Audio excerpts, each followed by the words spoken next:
Զարուհի Բաթոյան։ Շնորհակալ եմ։ Տիկին Յոլյան, ձեր կենսագրականը ներկայացնելիս նշվեց, որ դուք տարբեր ծրագրերում եք ներգրաված եղել, մասնավորապես զարգացման ծրագրերում, այդ թվում իրավապաշտպան ծրագրերում, կանանց մասնակցությունը խթանող եւ այլն, եւ համագործակցել եք բազմաթիվ միջազգային կազմակերպությունների հետ։ Օրինակ, երբ մենք այդ նույն գործունեությամբ էինք զբաղվում եւ հետո նաեւ սկսեցինք քաղաքականությամբ զբաղվել, մեզ սկսեցին պիտակավորել, ասելով սորոսականներ եք դուք եւ հայ ավանդական ընտանիքներն եք քանդում եւ այլն եւ այլն։ Ես ուզում եմ իմանալ դուք ինչպես եք վերաբերվում այս տեսակի պիտակավորմանը, խտրականության խորացմանը, միայն այն հիմքով, որ մարդը իրավապաշտպան գործունեությամբ է զբաղվում, մասնավորապես խոցելի խմբերի, կանանց, հաշմանդամություն ունեցող անձանց եւ այլն, եւ ուզում եմ իմանալ ձեզ երբևէ օրինակ նման պիտակ այդպես կոչել են թե ոչ, եւ ձեր վերաբերմունքն է հետաքրքիր այս տեսակ խոսույթին, ինչու, որովհետեւ այդ խոսույթին շատ հաճախ միանում կամ աջակցում էին, գուցե ոչ ուղղակիորեն, բայց այսպես շատ սոլիդ էին վերաբերվում ընդդիմադիր գործընկերները, նաեւ ընդդիմադիր ԶԼՄ-ները եւ ինձ հետաքրքիր է ձեր կարծիքը այս մասին։ Շնորհակալ եմ։ Ինչպես իմ կենսագրականի մեջ է նշվել, այո, ես տարբեր միջազգային կառույցներում փորձագիտական աշխատանք եմ արել, իմ աշխատանքը հիմնականում առնչվել է տեղական ինքնակառավարման ոլորտում, օրինակ տապերի մոնիտորինգային մեթոդաբանություն ստեղծելու հարցում Հայաստանի գրեթե բոլոր համայնքներում աշխատանք եմ տարել տնտեսական զարգացման ծրագրերի ուղղությամբ, որովհետև ես եղել եմ խորհրդի անդամ գերմանական միջազգային կազմակերպության, որը ֆինանսավորում էր մեր համայնքների տնտեսական զարգացման ծրագրեր իրականացնելու, այս տեսանկյունից շատ կարևորում եմ միջազգային կազմակերպությունների հետ աշխատանքը, ինչ վերաբերում է ձեր այն հարցադրմանը, թե ինչպես եք վերաբերում խտրականությանը եւ բռնությանը, բնականաբար վատ եմ վերաբերում, բայց նաեւ շատ կարևորում եմ, որ որոշակիորեն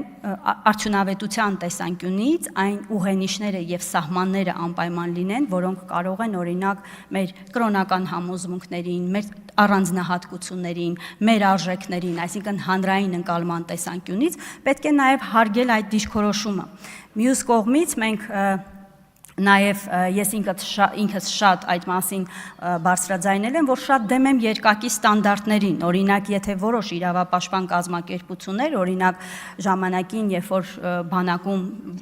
դեպքեր էին լինում, արձագանքում էին, ես դա շատ նորմալ եմ համարում, որ եթե որևէ ոլորտում կա խնդիր, պետք է այդ խնդիրների մասին օբյեկտիվորեն բարձրաձայնենք, փորձենք գտնել խնդրի արմատը եւ ձեռնարկենք միջոցառումներ այդ խնդիրները ի նպաստ հանրության լուծելու համար, բայց եթե չեն խոսում հիմա այդ մասին եւ չեն խոսում, որովհետեւ դրանով օրինակ կարող են համակարգային վնաս տալ, այլ չեն խոսում, որովհետեւ երկակի ստանդարտներ ունեն, ես դա չեմ ընդունում միանշանակ եւ այդ մասին կաշկանդված չեմ եղել երբևէ բարձրաձայնելու։ Արձագանք։ Շնորհակալ եմ, Տիկին Յոլյան, ես իհարկե կարծում եմ, որ երկակի ստանդարտներից առաջինը մենք ինքներս նկատի ունեմ քաղաքականությամբ զբաղվողներ եւ որոշումներ կայացնողները պետք է հրաժարվեն եւ իհարկե այլ ոլորտի կազմակերպությունների մասով պատասխանատվությունը իրենցն է, բայց ես ուրախ եմ, որ դուք դատապարտում եք հատկապես իրավապաշտպանության հիմքով խտրականությունը եւ այս մասով ես կարծում եմ, որ կարեւոր արձանագրում ենք անում եւ երկրորդ հարցն եմ ուզում տալ օգտվելով առիթից, դուք ձեր բացման խոսքում տարակուսեցիք, որ մենք պարոն Ղազինյանի տեխնացությունը չենք,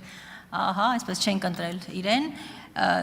Պարոն Ղազինյանի աշխատանքային փորձը մեծ հիմնականում հեծի հետ է կապված, այսինքն հեծում է եղել իհարկե տարբեր կառույցներում, բայց դուք մի քանի տարվա փորձ ունեք համայնքի ղեկավարի տեղակալի պաշտոնում եւ այլ ծրագրերում։ Դուք կարծում եք, որ իսկապես պարոն Ղազինյանը ավելի լավ տեխնացու էր, քան դուք։ Ես կարծում եմ եւ վստահ եմ, եւ դա փաստ է, որ մեր խմբակցությունում որևէ մեկի տեխնացությունը դիտարկելիս համոզված կարող ենք ասել, որ կամ ոլորտային մասնագետներ են, կամ ոլորտում ունեն երկարաժամկետ փորձառություն։ Ես գուցե տեղական ինքնակառավարման մարմիններում աշխատելու փորձառություն ունեմ, բայց ես նախորդ իմ խոսքի ժամանակ էլ ասել եմ, ես էներգետիկ ոլորտում մասնագետ չեմ, փորձառություն չունեմ։ Պարոն Ղազինյանը Հայաստանում ղեկավարել է ամենամեծ ընկերություններից մեկը եւ իր ղեկավարման փորձառությունը, այո, շատ կարեւոր կարող էր լինել առողջ աշխատանքային միջավայր ստեղծելու իմաստով եւ քանի որ մեր խմբակցությունում նաեւ ներկայացված են երկարաժամկետ փորձառություն եւ աշխատանքային փորձառություն ունեցող մասնագետներ, սա թիմային աշխատանք է ի նպաստ Հայաստանի Հանրապետության համայնքների զարգացման եւ այս իմաստով կարևորում եմ, արժևորում եմ եւ շատ ցավում եմ, որ պարոն Ղազինյանին այդ հնարավորությունը չընձեռվեց։ Հավանիչ տեսանյութը եւ բաժանորդագրվիչ նորությունները բաց չթողնելու համար